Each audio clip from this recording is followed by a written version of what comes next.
Hey, it's me. It's animated me. I'm your host, Andy Burrows, and it's time for another episode of Completed It. Movie reviews, pop culture, celebrity guests, and all that good stuff.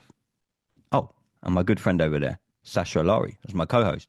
Hey, Satch, hit the titles, brother.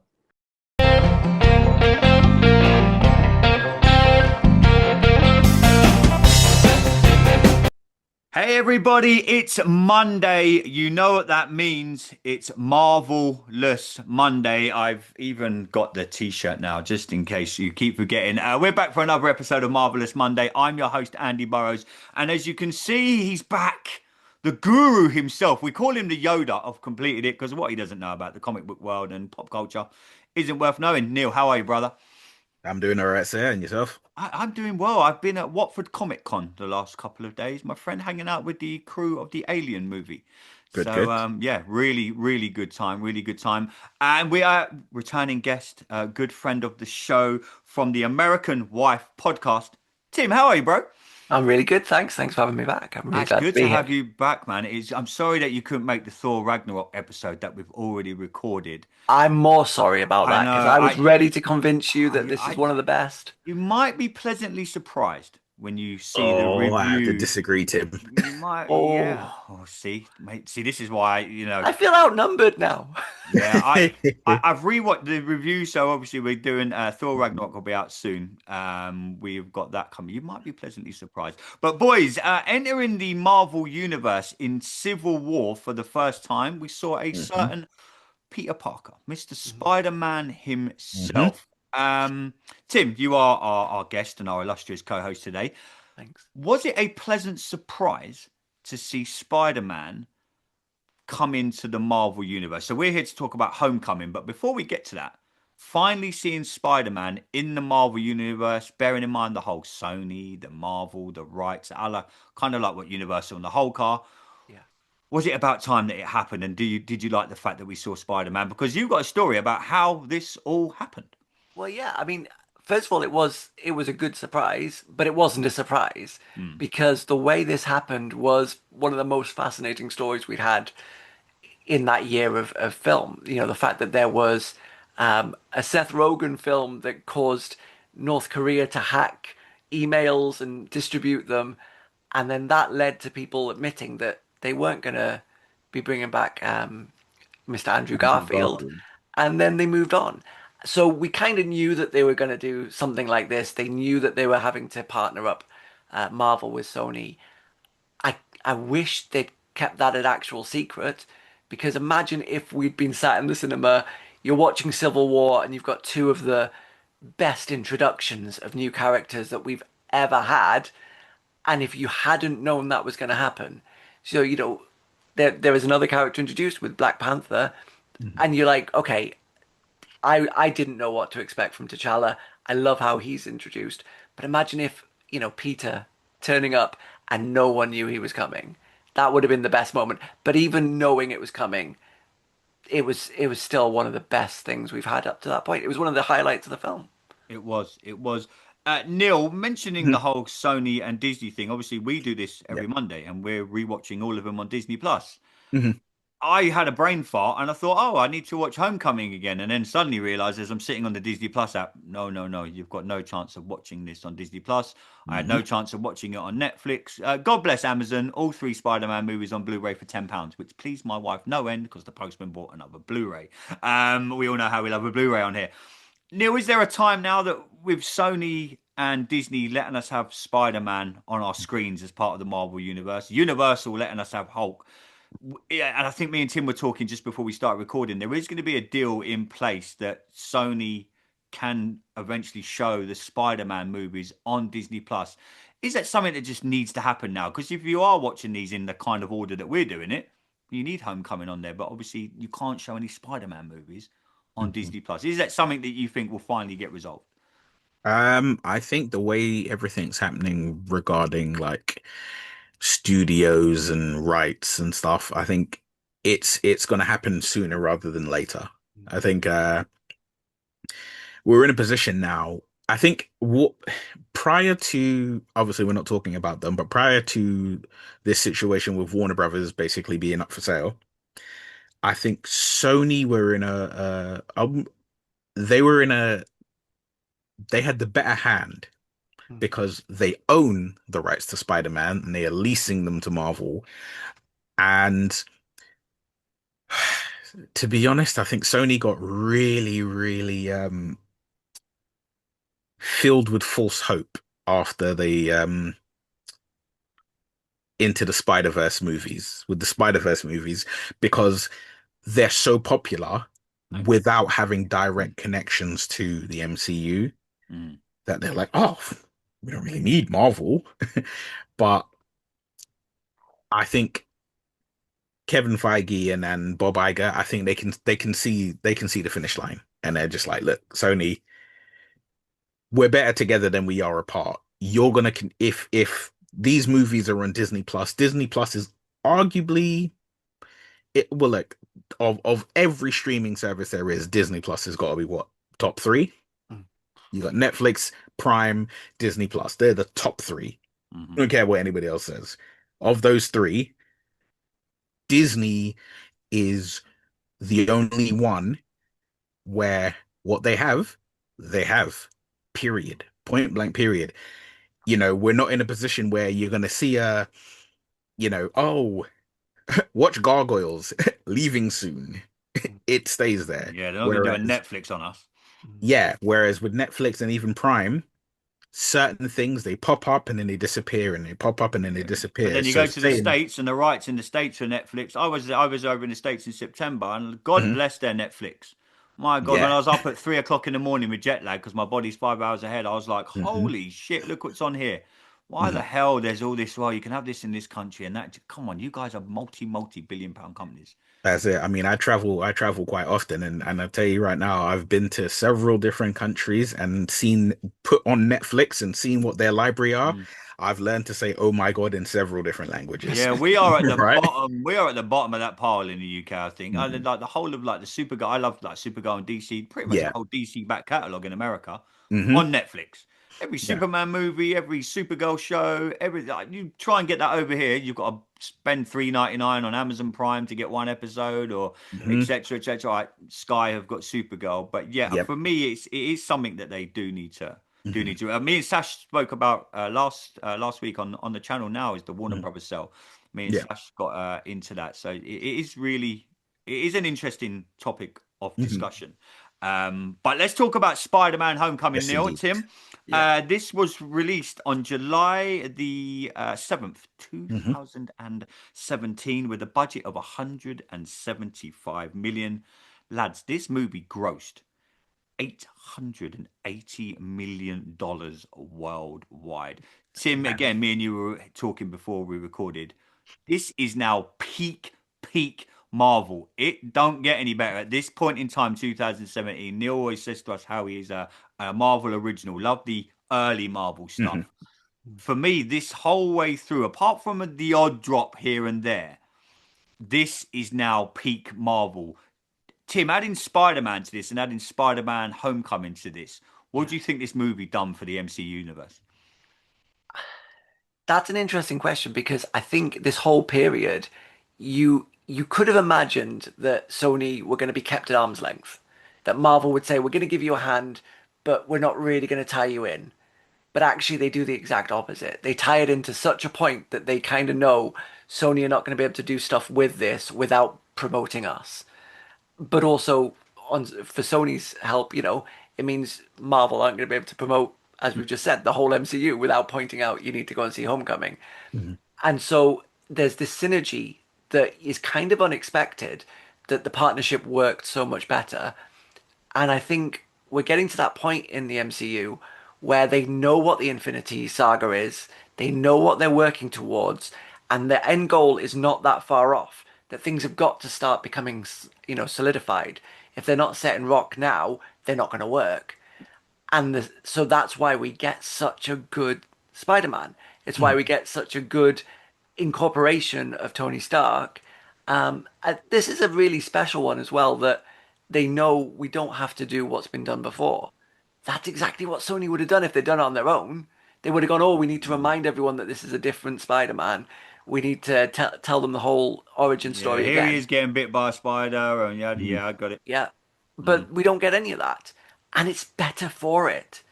So, it's almost like a less is more that it took a really confident studio in Marvel, which at this point they are at their peak confidence, to be able to give Sony the help to do something when they are at their lowest with what to do. I mean, actually, you're probably right, Neil. They're at their lower now after they've tried other things with the Yeah. Spider-Man connected universe of friends and characters that no one cares about. But, at this point, Mhm. everyone works together in such a way that this film ends up being good for the MCU, and the Mhm. MCU really is good for this. Mm. Yeah. Let's talk about the elephant in the room, Neil. At the Mhm. start of Homecoming, I'm gonna have to refer to my notes list because I did actually write it all down, so I didn't screw it up. The 8 years later time card at the start of Homecoming, where Marvel openly admitted that they made one of the biggest boo boos in movie history. 8 years later, the time card in Spider-Man Homecoming was a massive mistake because the Battle of New York for the Avengers was 4 years before Homecoming, not eight. So at the start of Mhm. the Homecoming movie, when it says 8 years later, and then Marvel rectified this by introducing a character called Miss Minutes in the comic book Mhm. to explain all this. Is that the only time you think Marvel have ever let something like this slip through the net and make it to the big screen? Because I remember when this originally come out and everyone went sitting in the cinema and you're watching it and Cinemax. you're seeing the Battle of New York and you're thinking to yourself, hang on a goddamn minute. Either I'm had one too many beers before this movie or Marvel have released this with a humongous mistake in it and later admitted that they done wrong, and obviously the missed minutes things, the book they had to release to kind of rectify the timeline. Did that surprise you, Neil, that slipped through the net? No, I think, but the reason it didn't surprise me is because, as both of you have said, Marvel were at their peak. This was literally this was the phase three Mm. for football fans. Phase three is the treble winning season. I'm a Tottenham fan. We don't know about that, mate. Well, What's this it's the treble treble. you It's spoke of? the season when everything that could go right did, and Mm. you know it was we lost a couple of screws here and there, but the train kept moving. And I think also because of the nature of the way um film studios are run, and you have a lot of hands pulling and tugging and everybody's vying for position, it we were bound to have some kind of screw up at some point. Hmm. The in my personal opinion, the biggest screw up comes after this. Right? The screw up where I literally was like in the cinema watching it, I went, He's going to excuse me, enlighten us. right? That comes a couple of films later, right? And in Captain Marvel, Yes, indeed. I think I know where you're going. Yes, I Right? think Yeah, I figured that it out. screw up, and I was like, somebody's made a really big error here. Mm. The years thing with Spider-Man, I was like, that's fine. Hmm. Admittedly, when I watched it, and I was like, "Are we sure?" And sitting there and trying to concentrate, and I was like, "Hmm." But I was like, "It's okay. I'll let it go." Right? So I was fine with it. Okay.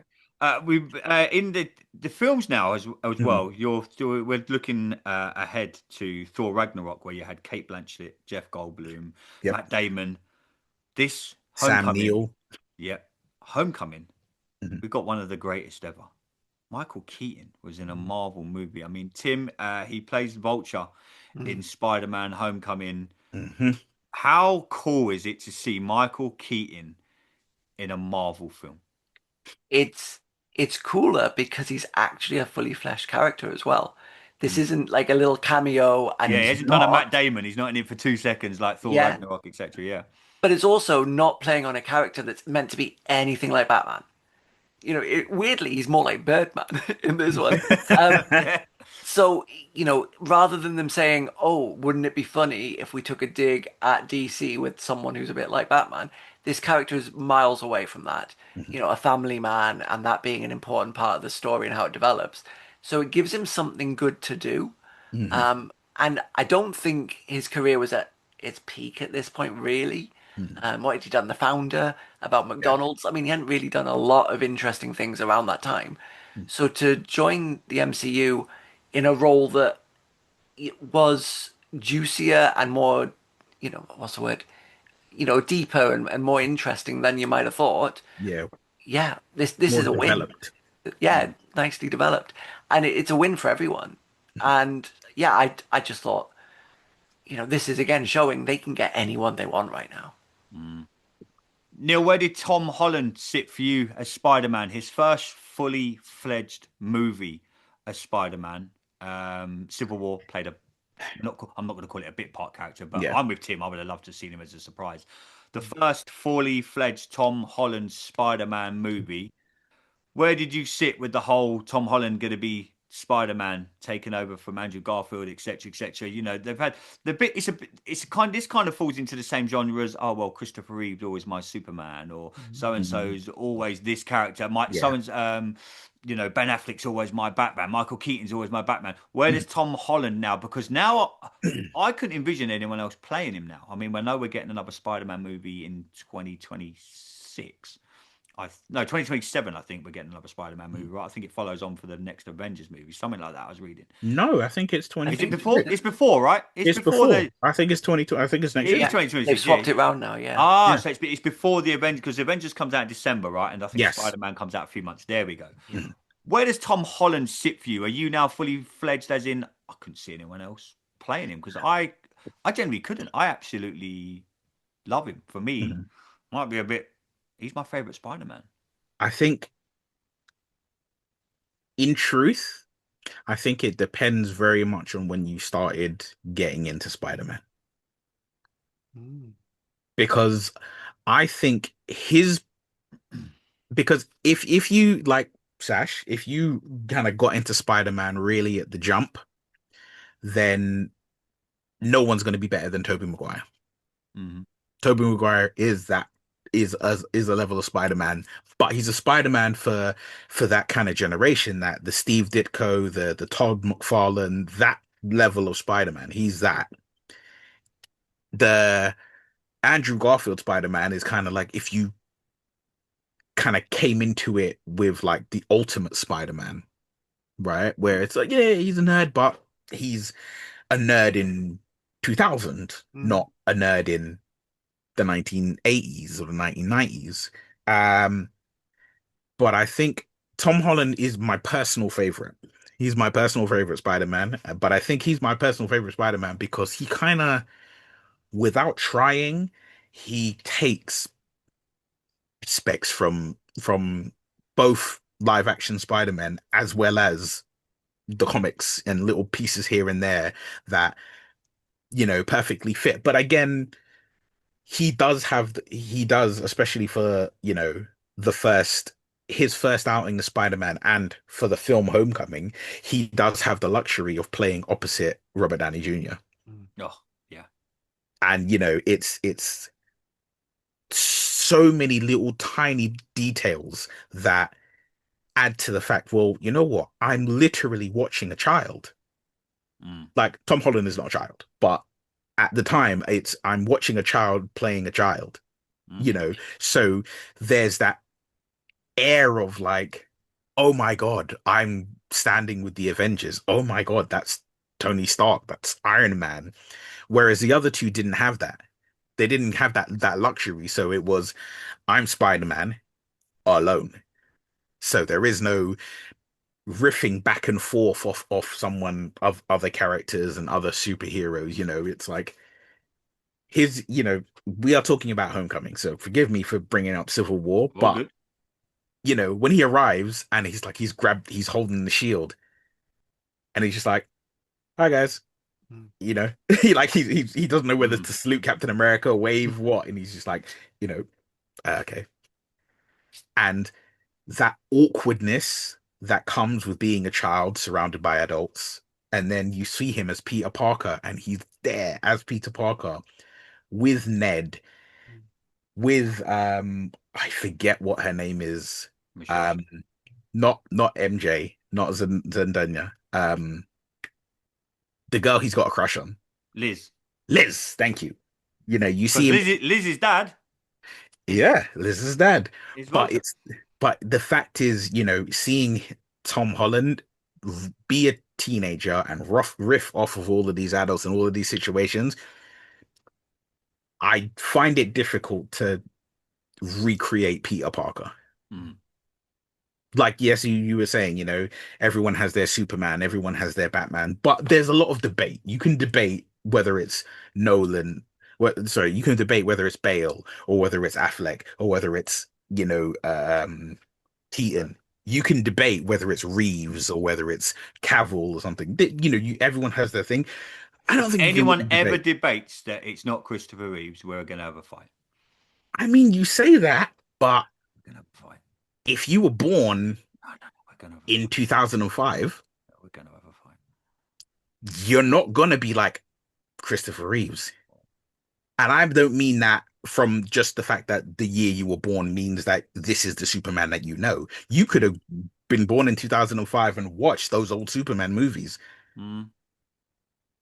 but your mentality, the kind of things that you come around in your world, Cavill is more accurate to that than Of the modern day, yeah. a guy who was Superman in the 1970s. I get it. I get it. Yeah. Tim, Iron Man was Yeah. played a big role in Spider-Man Homecoming. Um, in Civil War, we pretty much, I think, when me and Neil and Sash talked about Civil War, apart from Thor and Hulk, you see pretty much all of the Avengers.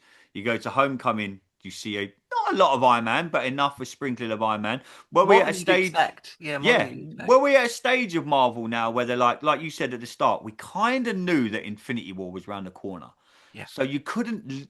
It would have been very hard to do a standalone Spider-Man versus villain movie.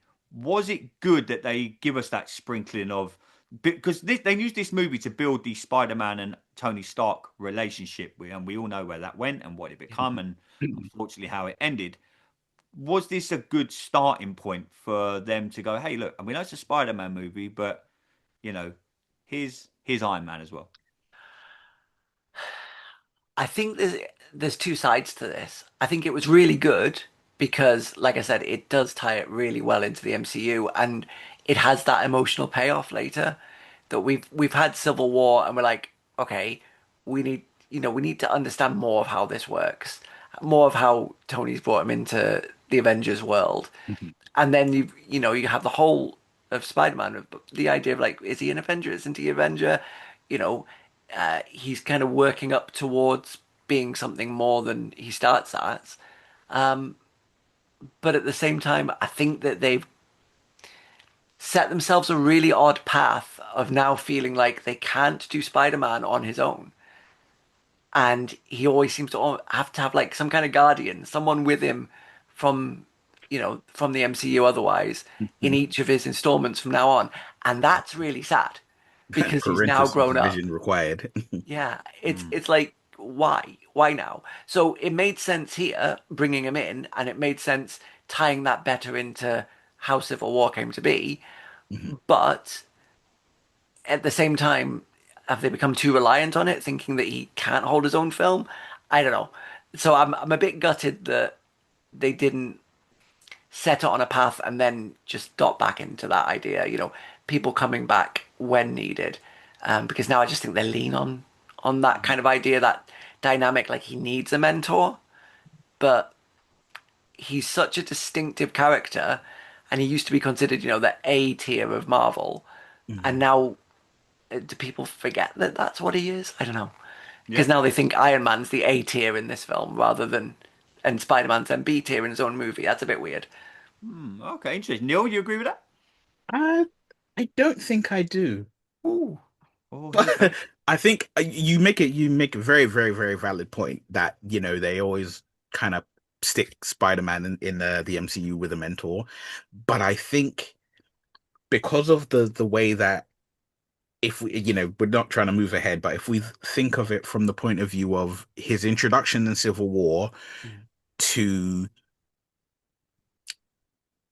the final moment of No Way Home, essentially it's a teenager maturing into an adult, Yeah. right? And it's, we look at it from, like Spider-Man on his own, Homecoming, sorry. Spider-Man Homecoming, it would make sense that he's given a mentor, considering he's introduced by gaining a mentor. Iron Man comes in, gives him is a mentor to him, but he's still a child. He's Mm. still a teenager. He's still in school, Yeah. and you know, me kind of just thinking of it from the point of view of it's you have a character who has that mentor. They have someone they can always lean on and look to and say, okay, I need help. I'm going to call this person. Mm. And then Homecoming shows you the rebellious side of it because he doesn't listen to Tony so many times. Yeah. And then that results in Tony taking the suit away from him. But Mm. when Tony takes the suit away from him, Peter has to mature. So he gets that he doesn't to me, I'm like, I'm sure they'd have figured out a way to give him that level of that moment to mature, but I don't think they would have given him that moment to mature. It would have been less effective if the centerpiece of the MCU wasn't his mentor. Mm. Because even if you think about it, it's the two big Avengers, Iron Man and Captain America. Captain America winds up in a position where he doesn't need he doesn't need to mentor somebody, but he winds up with Sam, who winds up kind of being mentored by Captain America. But all of his relationships are like peer level to a degree because everyone he deals with is an adult. It's, him trying to rescue his best friend. So that in it, him trying to rescue his best friend means that he is focused there, but then also trying to navigate and mentor this new person who essentially he's kind of brought into the Avengers now. Mm. Falcon is an Avenger because of his association with Captain America. Yeah. So all of those relationships, then you can't then, it means that, okay, well, what do you give Iron Man? Because we're not going to give him any more films, but we need him to still exist and still be present in the MCU. So what do you give him? I was like, well, why don't we give him a kid sidekick? Mm. Because in reality, Captain America in the comics is the one who had the kid sidekick. Yeah.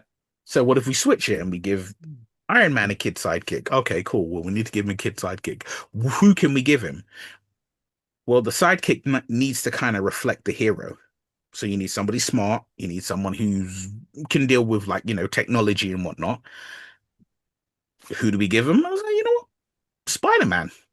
Yeah. We bring Spider-Man in as a child, and Spider-Man matures through the eyes of Iron Man. And I think without Iron Man being there, his development is different. And obviously, as we'll get to the point of talking about, Far From Home and No Way Home and what will be Brand New Day, Mm. we'll get to the point of seeing that level of maturity. But each step requires a level of maturity that he gets. He has the first one, which is disobeying the father, so to speak. Far From Home is trying to make it on your own without the father present. And then No Way Home is forging a path for yourself. Do you think he's at that point though, where he's given a path for himself? Because I think you're absolutely right that giving him this partnership in this first Mhm. film makes a lot of sense, and Yeah. then you can see how it sets up the next one and Mhm. even the third. Yeah. But we don't want to jump too far ahead, but I don't believe that they've yet decided that he's okay on his own because it really sounds like the I next mean, film they're going to throw people in to yeah. be a mentor again.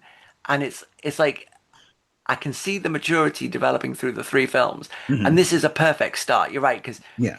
this is the first time we've really had a convincing teenage Peter Parker. Mhm. And it's 100% convincing. Um, but at the same time, he's not that anymore. You know, Mhm. if we get the maths right that Marvel didn't get, he's now an adult, Yeah. and yeah, I still feel like they still want him to always have a mentor. So when does Mm, someone, graduate, as it were? I think I think I hope Yeah, me too. that this fourth film is he is an adult Mm. and his experiences via, his two Avengers films, three solo films, and Civil War. Mm. I think we have reached a point now where he is essentially his own man. And I think the interesting thing about that is not to throw any spoilers out for anyone who doesn't know this information, but the fact that he has Punisher will appear in the film, the fact that Hulk is reportedly going to appear in the film, I think what it means isn't, oh, he's going to have another mentor. Right. I think it's going to be a situation of Spider-Man finally dealing with someone who walked a completely different path. Mm. Because now what I imagine is I can see Spider-Man basically trying to save criminals from the Punisher. That's what I can imagine is going to take place. And he's going to be like, you can't kill someone because, the lessons he learned from Captain America and Iron Man and Falcon is you do not kill people unless you don't kill people. You don't go out of your way to kill people. And Punisher's going to be like, okay, I won't kill him. Bang. Bang. All Yeah. right. And the Hulk is sort of like, it's going to be interesting because for Peter Parker, he knows the Hulk. He knows who the Hulk is. He's a friend from work. Oh, Ragnarok You quote. know, you've got that. But at the same time, it's almost going to be like dealing with someone who has amnesia. It's like, Mm. you don't know who I am, but I know who you are. So I think there's Interesting. going to be a lot of different dynamics that are going to come up in Brand New Day, which will be very good. Yeah. A lot of pressure on that movie because it is going to be the one before Doomsday. So Yeah, is that going to be a kind of this is a standalone movie, but we're kind of everyone's there going, hurry up, I want to see the end I think credits. it'll be fine Mm. Yeah, I think. in the same But way everyone's thought that the same about Fantastic Four. Everyone was like, "Oh my god, what are they going to set up at the end?" And everyone should have seen Fantastic Four by now. Obviously, the Mhm. end was Doomsday sitting there, Yeah. and that's how the film went off the screens. Mhm. Now we're going to be a year down the line with Spider-Man, Mhm. knowing that Doomsday is literally going to come out on what the 27th of December, 2026, something like that. It comes out Yeah. around Christmas I week, think it's just before before Christmas. just before Christmas. I Mhm. mean, it's going to Yeah. perfect timing for Marvel, by the way. What a time to Mm. bring out. They're kind of next year. They're kind of getting back to the. I think we're gonna get Two movies. two movies. I mean, we're looking now. We've done obviously in 2017. You got Ragnarok. You got Spider-Man: Homecoming. 2017-18 was a great period for Marvel. Like Tim said at the Mhm. start, we are now in peak Marvel. The storyline in Homecoming, Tim. Just to Mhm. wrap up this episode, and Neil, me as a comic book fan, Mhm. I rewatched Homecoming 2 days ago. Right. And me being the comic book nerd that I am, this kind of had a sprinkling of like I said this during the Superman review of turning pages. This kind of had that feel to it for me. This was the first. I think Marvel tried. Neil, we say this all the time. You Mhm. can't cram all the comic book stuff into the movies. You just can't. But for me, this movie was like, oh, it's like I love the Spider-Man comics. Not as much as Sash. This is like I'm gutted he ain't here for this because I told him not to fly out. He flew out at the wrong time. Spider-Man's his guy. But Mm. for me, this is like a James Gunn kind of movie. I know it wasn't, but Yeah. do you No, get it that? Do you it get what I'm was. trying to say? Yeah. Did you guys get that feel from it? That it was very true to a comic book, a la, and I mean the quote on the Mhm. actual comic. This film to me was like reading a comic book. Yeah. This to me personally, this was definitely this felt like this was a blend between like early, you know, early kind of 2000 actual M616 MCU comics, Mm. right?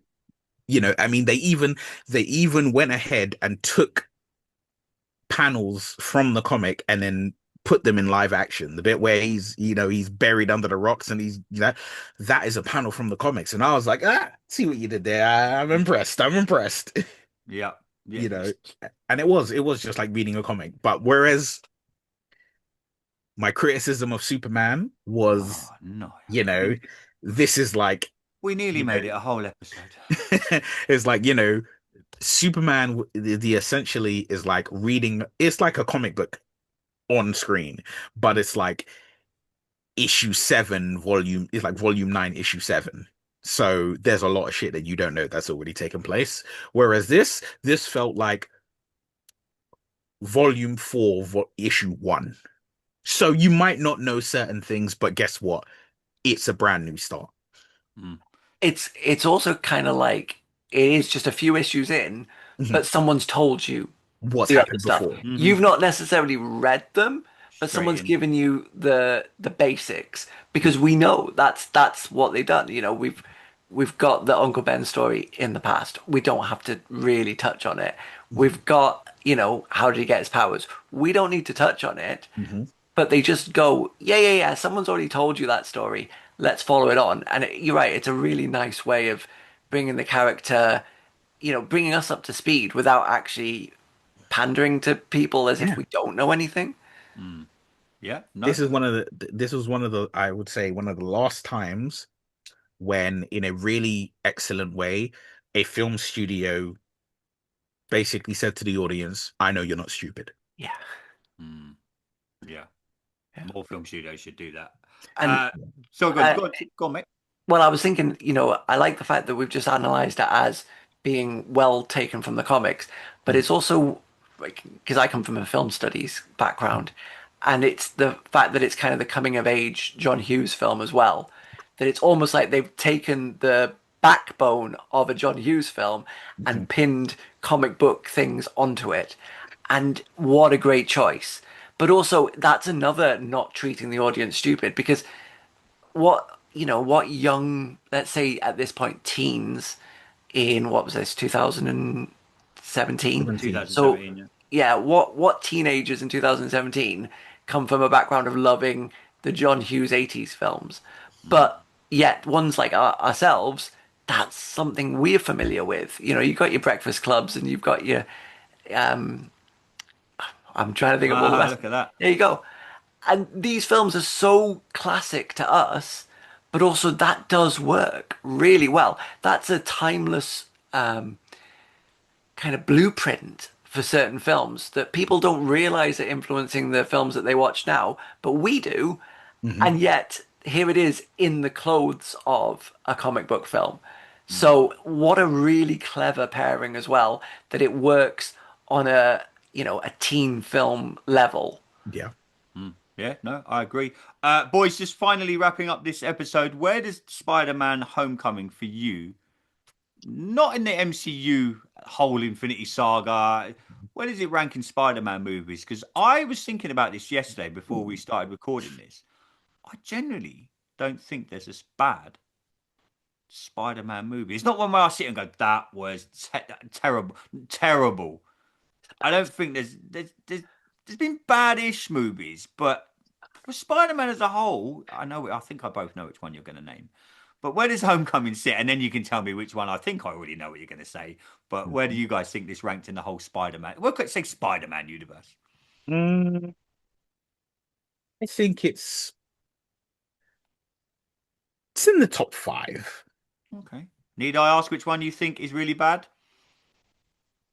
I don't think any of them are bad. I think two of them have really bad, two of them have two really bad parts, but none of the Spider-Man films are bad, Yeah. right? I think the film that obviously probably sits in last place, not because it's a bad film, but because it's bad in comparison to all the other films, would probably be Spider-Man 3. I agree. But I mean, in all honesty, if you take the dancing out of it, is it really that bad? You take the dancing out of it, then it's pretty good. I mean, he pulled off the emo look before Robert Pattinson in Batman, so I'm like, I don't want to hear any badness about that. Spider-Man 3 is better than 4 Ragnarok. Ah, look at Tim. I knew it. I knew I it. know which one I'd rather put no. back on. I don't I have a lot of issues with Thor Ragnarok, I but I can't would wait for you to never watch. say Yeah, I can't wait for you to watch the review when it drops. Me and I Scash would have already never recorded it. say that Spider-Man 3 is better than Thor Ragnarok. Okay. Okay. Tim, where does Homecoming rank for you, my friend? It's in the top few. Yeah, I think as well.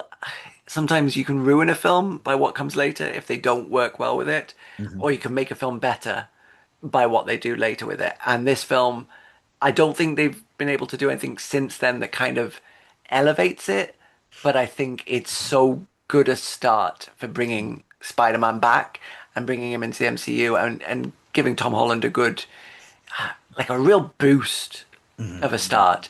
Um, so it's not even just a case of watching it and thinking, oh yeah, there's potential here. It's obviously a good start. So it's in the top few, but you know, I still think there's always room for improvement. Yeah. No, I agree. I agree. Boys, it's been a pleasure talking more Marvelous Monday. Tim, just tell us about, for those watching us, maybe for the first time, tell our viewers and listeners about your podcast, my friend. Well, my podcast is This American Wife, and I'm clearly not the American wife, but she's in the other Hey, room hey, right Tim, now. it's 2025, my friend. My accent would have given it away. But yeah, my wife is from Texas, and so we talk about Is films she a where Cowboys fan? Please um say no. Please her, say no. her family maybe, Okay, but she's not. I'm a Commanders Redskins fan, so there you this. go. You Yeah. can you love who you love.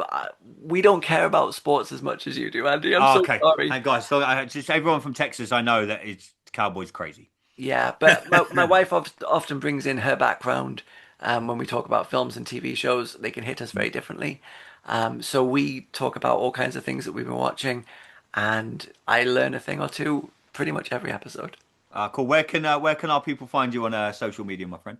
I'm somewhere on Twitter. I still call it Twitter. Who calls it Yeah, X? I Nobody don't call does. it X. Yeah. Or just go straight to our website, thisamericanwife.com. Perfect, Tim. Thanks as always. Neil, pleasure to have you back, my friend. The guru has I have returned. returned. You have returned. Up next for us after this is Thor Ragnarok. Me and Sasha have already recorded it. That will be dropping after this. Then it's coming up on the channel as well this week, though. We've also got our Running Man review, which I saw the unseen screening Odeon Cinema.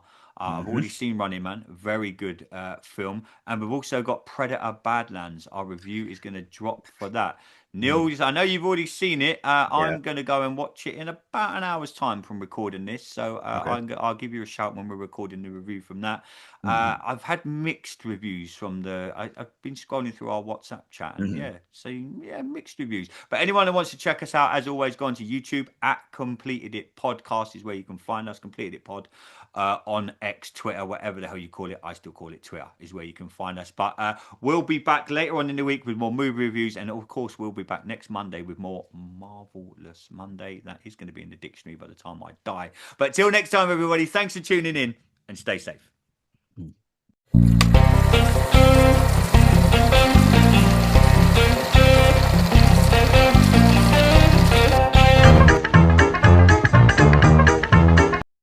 Feeling overwhelmed by the challenges of daily life? Struggling with anxiety, stress, depression, phobias, fears, or just trying to get yourself back again? Discover the transformative power of focused solution hypnotherapy and counseling.